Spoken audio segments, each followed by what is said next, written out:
हूं आपके साथ चंदन भारद्वाज और बड़ी खबर पर लगातार सुबह से इंडिया डेली लाइव तमाम अपडेट्स आप तक पहुंचा रहा है। अब से कुछ देर का समय और वो तस्वीरें आपके टेलीविजन स्क्रीन पर इंडिया डेली लाइव लेकर आएगा, जिसमें आपको राहुल गांधी नामांकन दाखिल करते हुए नजर आएंगे। और नामांकन से पहले रायबरेली में रोड शो की तैयारी है। सोनिया गांधी, प्रियंका गांधी वाड्रा, रॉबर्ट वाड्रा, अशोक गहलोत, मल्लिकार्जुन खड़गे समेत कांग्रेस के तमाम जो दिग्गज नेता है वो रायबरेली पहुंच रहे हैं। रॉबर्ट वाड्रा भी रायबरेली पहुंच चुके हैं। तो कांग्रेस के शक्ति प्रदर्शन की तैयारी है। कांग्रेस के इस किले को अब बचाने की जिम्मेदारी एक बार फिर राहुल गांधी के कंधों पर है और ये दारोमदार राहुल गांधी ने स्वीकार करते हुए रायबरेली से चुनाव लड़ने की जो हामी भरी, उसके बाद आज चूंकि नामांकन की आखिरी तारीख भी है, ऐसे में राहुल गांधी नामांकन भरने के लिए निकल चुके हैं।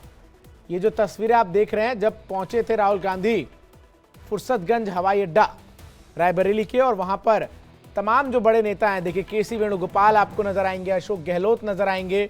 अशोक गहलोत को देखकर मुझे याद आता है वो प्रकरण जिसमें अशोक गहलोत से कांग्रेस का राष्ट्रीय अध्यक्ष बनने को कहा गया।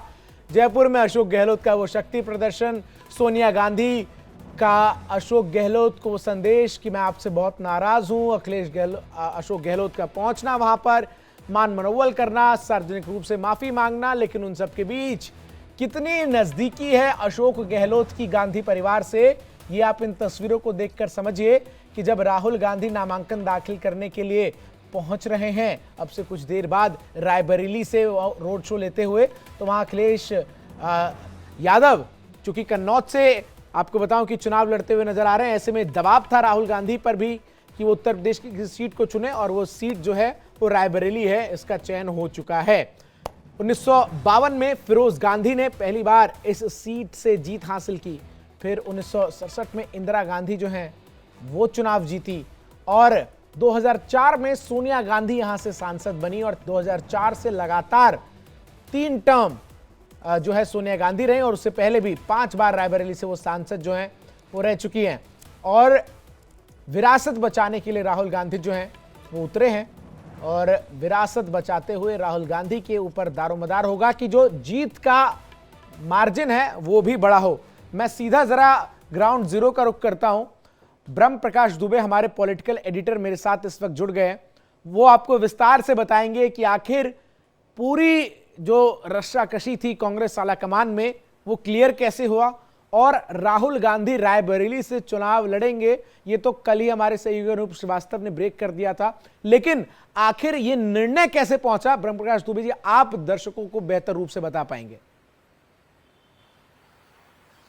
बिल्कुल बिल्कुल, देखिए आखिरी दिन में कांग्रेस पार्टी ने दोनों ही नामों का ऐलान किया है। इसमें लंबा वक्त लिया है, कहा जा रहा है कि पार्टी ने एक रणनीति के तहत उतारा है, लेकिन सवाल जरूर खड़े हो रहे हैं कि क्या पार्टी में ये भरोसा नहीं था कि वहां जीत पाएंगे या नहीं।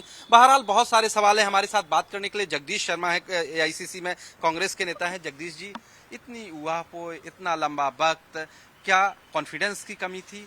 कैसे ये निर्णय लिया गया इतनी देरी से? देखिए, आपको लगता है वक्त तो राजनीति में रणनीति जरूरी है। प्रियंका गांधी, राहुल गांधी पूरे देश में जा रहे हैं, इतनी जल्दी नहीं थी। जल्दी भारतीय जनता पार्टी को क्या हुआ पिछले 3 दिन राहुल गांधी, प्रियंका गांधी और अमेठी रायबरेली चला है, ये भी बड़ी बात है। प्रधानमंत्री भी नहीं चले हैं। तो क्या एक स्ट्रेटजी के तहत रणनीति, मैंने कहा रणनीति जरूरी है, वो समझ नहीं पा रहे हैं। हाँ। और ये भी एक रणनीति के केएल शर्मा को क्यों भेजा? क्योंकि राहुल गांधी के मतलब की नेता नहीं थी, वो झूठी थी, झूठ बोलती थी।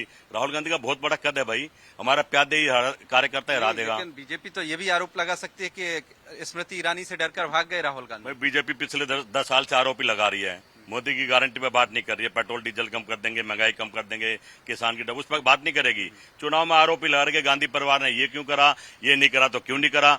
आप देख रहे हैं ना, हमेशा गांधी परिवार ही उनके टारगेट पर रहता है। दर्शकों की समझ में ये नहीं आ रहा कि राहुल गांधी अमेठी के बजाय रायबरेली, अगर लड़ना ही था तो अमेठी से लड़ना। मैंने कहा ना, राजनीति में रणनीति जरूरी है। जब हमारा छोटा सा कार्यकर्ता इनकी बहुत विशाल बड़ी नेता बाहुबली की खास को हरा देगा तो कितनी शर्म की बात होगी। और केएल शर्मा जीतेंगे। अमेठी में कई सालों से काम करे, घर घर में जानते हैं और सच बोलते हैं, सच के साथ खड़े हैं। राहुल गांधी के सिपाही हैं। लड़ाई सच और झूठ में, रिजल्ट का इंतजार करिए। दोनों सीट हम बहुत बड़े मार्जिन से। लेकिन राहुल गांधी अगर वायनाड और रायबरेली दोनों ही सीटों से जीत गए तो फिर क्या होगा? देखिए, तय तो राहुल गांधी करेंगे, पर मेरा अपना मानना कार्यकर्ता वायनाड हो जाएंगे, कह चुके हैं। और यहाँ प्रियंका गांधी आ जाएंगी, रॉबर्ट वाड्रा हमारे परिवार का आदमी, वो भी आ सकता है। ये भी एक रणनीति आपने कहा ना राजनीति में रणनीति है, बीजेपी नहीं समझ पा रही है, पर एक छोटा सा कार्यकर्ता समझाने की कोशिश कर रहा है। अब दिन लद गए हैं, अब चलने का दिन आ गया। देश की जनता वर्सेस मोदी चुनाव हुआ अब, और जनता ने तय कर लिया है इनको बाहर का रास्ता यानी आप ये कह रहे हैं कि रायबरेली रहेगी तो गांधी परिवार के पास ही, भले ही राहुल गांधी जीत जाए और दोबारा से वहां से इस्तीफा दे दे। ये तो मैं मीडिया भी कह रही है, सारे मीडिया वाले कह रहे हैं। नहीं, आप तो पार्टी, मैं तो दावे से कह रहा हूँ, हाँ। लेकिन मीडिया भी दबी जवान में कह रही है गांधी परिवार की विरासत है, नेहरू जी, इंदिरा जी सभी लड़े हैं। तो इसलिए कह रहे हैं ना कि चूंकि लड़ती गांधी परिवार तो फिर रहेगी ना, अब बाहर क्यों चल रही है, भी यही रहेगी। केएल शर्मा भी परिवार के आदमी, एक तरह से इतने साल से जो आदमी, ये नहीं होता जन्मदे हुए परिवार होता, परिवार तो बनाया जाता है, जैसे मोदी ने पूरा भारत परिवार अपना बता दिया। अच्छा। तो कहना कि मैं समझता हूँ ये राजनीति में रणनीति है, समय का इंतजार करें। केएल शर्मा बहुत बड़ी मार्जिन से जीत के आएंगे। बिल्कुल। तो देखिए, जगदीश शर्मा जैसे बता रहे हैं कि पार्टी की रणनीति के तहत इस तरह से नामों का अनाउंसमेंट किया गया है आखिरी दिन में। मीडिया हाइप भी मिल रहा है, बीजेपी को सरप्राइज भी मिल रहा है। एक और सवाल जगदीश शर्मा जी से पूछ लेते हैं कि कहीं इस वजह से तो लास्ट में नहीं उतारा गया कि आपको डर था कि रायबरेली में भी बीजेपी कोई और बड़ा चेहरा उतार सकती है? बस जब जो नेता बात ही कह रहा है डरो मत, तो डर कैसा? राहुल गांधी डरे हैं क्या? खूब बीजेपी ने जोर लगा लिया कि यहाँ यात्रा फेल हो जाएगी, वहाँ यात्रा चलो। फेल वो होते हैं जो सत्ता और कुर्सी के लिए जाते हैं। राहुल गांधी तो जनता के बीच में काम के लिए, न्याय की यात्रा के लिए, उसको क्या डर? डर रही है बीजेपी, डर रहे हैं मोदी जी, डर रहे हैं अमित शाह, जो उल बुलूल भाषण दे रहे हैं। कभी मंगलसूत्र, कभी हिंदू मुसलमान। आज तो अजीब सा भाषण दे दिया प्रधानमंत्री ने कि आतंकवादियों को मैसेज देते हैं पाकिस्तान को। बिरयानी खाने गए, उसकी चर्चा नहीं करेंगे जहाज रोक के। पर आज आपने देखा कितने साल से अभी आतंकवादी घटनाएं नहीं हो रही। हम ये भी तो कह सकते हैं कि यही करवाते थे। नामांकन हो रहा है, सारे बड़े नेता पहुंचे हुए हैं रायबरेली में, ठीक किस तरह से देखते हैं? क्या एकजुटता दिखा? देखिए, मैं समझता हूँ कांग्रेस पार्टी के सारे नेता एक थे। अगर तोड़ रहे थे तो ईडी सीबीआई से डरा डरा के तोड़ रहे हैं। अब तो ये भी तो कह सकते हैं कि भाजपा कांग्रेस में होगी है। हमारे सारे नेता तो कांग्रेस में, भाजपा का बुरा हाल है। भाजपा के नेता दबी जुबान में रात को रोते हैं, कुछ कर नहीं पा रहे हैं। और क्या पता एकदम पासा पलट दे, वही सब नजर आ जाए। ये भी तो रणनीति हो सकती है ना। ये तो समय का इंतजार करना पड़ेगा। देश की जनता राहुल गांधी को पसंद करिए, इस बात को समझ लेना चाहिए। देखिए, जगदीश शर्मा है, कांग्रेस पार्टी के नेता हैं और गांधी परिवार के नजदीकी माने जाते हैं। खासतौर से प्रियंका गांधी वाड्रा के भरोसेमंद माने जाते हैं। और वो बता रहे हैं कि पार्टी ने एक रणनीति के तहत लास्ट दिन दोनों नामों का अनाउंसमेंट किया है। तो बिल्कुल ब्रह्म प्रकाश लगातार हमारे साथ जुड़े हुए तमाम अपडेट्स दे रहे हैं। थोड़ी देर में राहुल गांधी के रोड शो की भी शुरुआत होगी और इस रोड शो में 151 गाड़ियों का काफिला होगा। नामांकन से पहले रायबरेली में भव्य रोड शो की तैयारी है।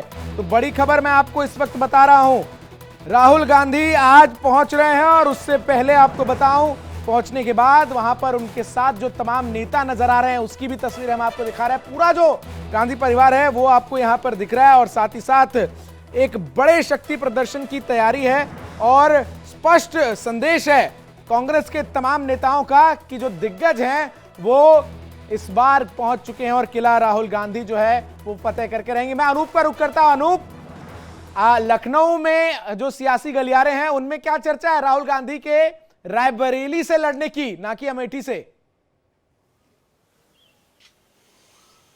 देखिए चंदन, सबसे बड़ी बात तो यह है कि राहुल गांधी चुनाव अमेठी से लड़ते हैं या रायबरेली से लड़ रहे हैं। इसको लेकर एक बात तो साफ है कि जो कार्यकर्ता हैं कांग्रेस का, जो कांग्रेस का संगठन है, संगठन के पदाधिकारी हैं, एक एक कार्यकर्ता अब जाके जोश में आ गया है। अब उसे लगता है कि उसके जो नेता हैं वो उसकी ज़मीन पर आ गए हैं, अपनी ज़मीन पर आ गए हैं। लिहाजा कार्यकर्ताओं में अब जोश जो है वो दूना हो गया है चुनाव को लेके।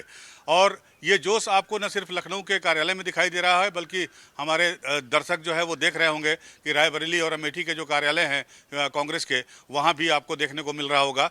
धीरे धीरे भीड़ बढ़ती जा रही है। तो कुल मिलाकर एक तरह से जो आप कह सकते हैं कि मृत प्राय संगठन कांग्रेस का उत्तर प्रदेश में है, ऑलमोस्ट बहुत धीरे धीरे सांस ले रहा है, तो उसमें थोड़ी सी जान आ गई है इनके चुनाव लड़ने से। बिल्कुल, रायबरेली से तस्वीरें अब जरा दर्शकों को हम दिखाते हैं। देखिए किस तरीके से पूरी तैयारियां कर ली गई है। राहुल गांधी, प्रियंका गांधी वाड्रा, रॉबर्ट वाड्रा, अशोक गहलोत, केसी वेणुगोपाल, सोनिया गांधी के साथ अब कांग्रेस कार्यालय में जो है वो पहुंच रहे हैं। जिस चीज का इंतजार कांग्रेस के तमाम कार्यकर्ताओं को काफी समय से था, वो चीज जो है अब होती हुई यहां नजर आ रही है। मैं कुछ देर बाद और यहां से रोड शो करते हुए राहुल गांधी जो है वो नामांकन करने के लिए निकलेंगे। तो तस्वीरें लगातार हम आपको दिखा रहे हैं। ब्रह्म प्रकाश दुबे हमारे सहयोगी लगातार बने हुए हैं, उनसे मैं बात करूंगा और ये तस्वीरें लगातार हम दर्शकों को दिखा रहे हैं। ब्रह्म प्रकाश जी, ये जो पूरा सिनेरियो है जिसमें कांग्रेस के नेताओं से जब आप बात करते हैं तो वो कहते हुए नजर आते हैं कि एक रणनीति का हिस्सा है, लेकिन ये कैसी रणनीति है कि जहां पर कांटे की टक्कर थी, जहां पर चुनौती बार बार दी जा रही थी, उस सीट को छोड़ा जाता है और एक ऐसी सीट जो कि बनस्पत बहुत ही एक वॉकओवर जैसी सीट है कांग्रेस के लिए, वहां से लड़ने का निर्णय लिया जाता है। बिल्कुल बिल्कुल, देखिए सवाल यही उठ रहे हैं और बीजेपी भी यही उठाएगी कि डर के चलते राहुल गांधी यहां से मूव कर गए। जगदीश शर्मा जी से ही पूछते हैं। जगदीश जी, सवाल यही उठ रहा है कि जहां कांटे की टक्कर थी, स्मृति ईरानी सामने मैदान में थी, वो सीट आपने छोड़ दी, तो सवाल तो उठेंगे ना कि आप सेफ सीट पर भाग गए। भाई भाजपा तो सवाल उठाएगी, लड़ते तो भी सवाल उठाती। कहने के मैं समझता हूँ भाजपा का काम वो अपना काम करे, हम अपना काम कर रहे हैं। उनको क्या पता हमारी रणनीति क्या है। और मैं कह रहा हूँ केएल शर्मा जीतेंगे, बड़ी मजबूती से जीतेंगे। अमेठी मैंने बहुत काम करा, 3 दिन में लगा के आया। हर आदमी कह रहा था स्मृति ईरानी क्या कर रही है, कांग्रेस के कार्यकर्ता बढ़ते हैं, माला पहना देती है और एनआई से इंट्रो करा देती है कांग्रेस में, बीजेपी में, आगे बीजेपी में। राहुल के खास आदमी, 1 घंटे बाद वापिस चला जाता है, कह जबरदस्ती बुला लिया। हालात हैं जो प्रधानों के काम में स्मृति ईरानी को अपना बता रही है। मुझे बताइए क्या काम करा है। जिस तरह से प्रधानमंत्री ने केरल की सभा में कहा था कि ये पहले अमेठी से भाग आए, अब वायनाड से भी भाग जाएंगे, तो आरोप तो राहुल गांधी पे यही लगेगा